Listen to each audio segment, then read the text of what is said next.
శ్రీ నారా చంద్రబాబు నాయుడు గారు ఆయన పేరు మీద ఆయన ఆలోచన నుంచి పుట్టిన యూనివర్సిటీ కాబట్టి ఆయన పేరు పెట్టడం చాలా అద్భుతం. కానీ మరి ఆ తర్వాత జరిగిన పరిణామాల్లో ఇందాక ఎంతోమంది సభ్యులు చెప్పినట్టు ఎక్సెప్ట్ శ్మశాన వాటికలు మిగిలిన అన్నింటికి కూడా మరి ఎక్కడ పడితే అక్కడ ఆ పేర్లు పెట్టుకోవటం జరిగింది.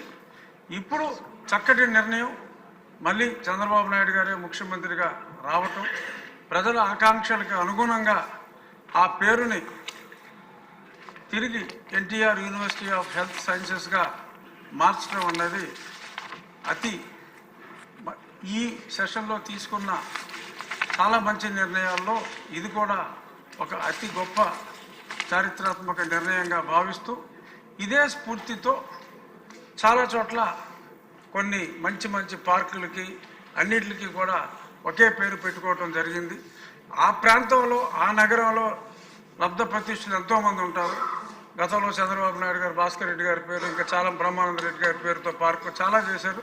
అలా వారి పేర్లు పెడితే చాలా సముచితంగా ఉంటుందని చెప్పి అదే లోకల్ బోర్డులు తీసుకోవాలని సూచిస్తూ థ్యాంక్ యూ అధ్యక్ష. నమస్కారం. డాక్టర్ అరవింద్ బాబు గారు.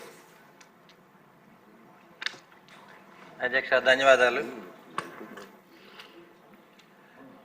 NTR university of health sciences ఒక ప్రఖ్యాతమైన యూనివర్సిటీ, భారతదేశంలోనే మొట్టమొదటిసారిగా స్థాపించిన యూనివర్సిటీ అది.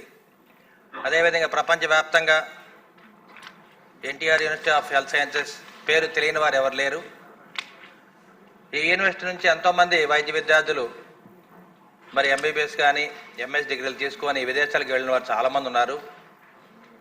ఈ యూనివర్సిటీని ఆ రోజు ఎన్టీ రామారావు గారు 86లో స్థాపించినప్పుడు వైద్య విద్యార్థులు అందరూ కూడా ఎంతో సంతోషపడ్డారు. ఎందుకంటే ఒకే యూనివర్సిటీ నుంచి అందరూ కూడా ఎన్ని మెడికల్ కాలేజెస్ ఉన్నా కానీ వాటి నుంచి డిగ్రీ తీసుకోవచ్చు ఒకే చోటు నుంచి ఆలోచనతో ఈ యూనివర్సిటీని స్థాపించడం జరిగింది. అదేవిధంగా రాష్ట్రం మొత్తం కూడా వైద్య విధానం ఒకే విధంగా ఉండేటట్టు ఆ రోజు రూపకల్పన చేయడం జరిగింది. తర్వాత ఎన్టీ రామారావు గారి తర్వాత ఆ పేరుని ఎన్టీ రామారావు యూనివర్సిటీగా మార్చడం జరిగింది. ఆ రోజు నారా చంద్రబాబు నాయుడు గారు ఎన్టీఆర్ యూనివర్సిటీ ఆఫ్ హెల్త్ సైన్స్గా మార్చడం జరిగింది. తర్వాత రోజుల్లో వైసీపీ ప్రభుత్వం వచ్చిన తర్వాత జగన్మోహన్ రెడ్డి గారు దుర్మార్గపు ఆలోచనతో YSR university of health science అనే పేరు మార్చడం జరిగింది.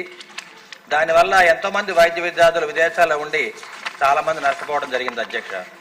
ఎందుకంటే ప్రతి 5 ఏళ్ళకి ఒకసారి స్టడీ సర్టిఫికేట్ కోసం మరి భారతదేశం రావటం, ఇక్కడ సర్టిఫికేట్ తీసుకుని వెళ్లాల్సిన పరిస్థితి ఉంది. మరి అప్పుడున్న సర్టిఫికేట్కి ఇప్పటికీ చాలా తేడా ఉంది అధ్యక్ష. NTR university of health sciences పేరు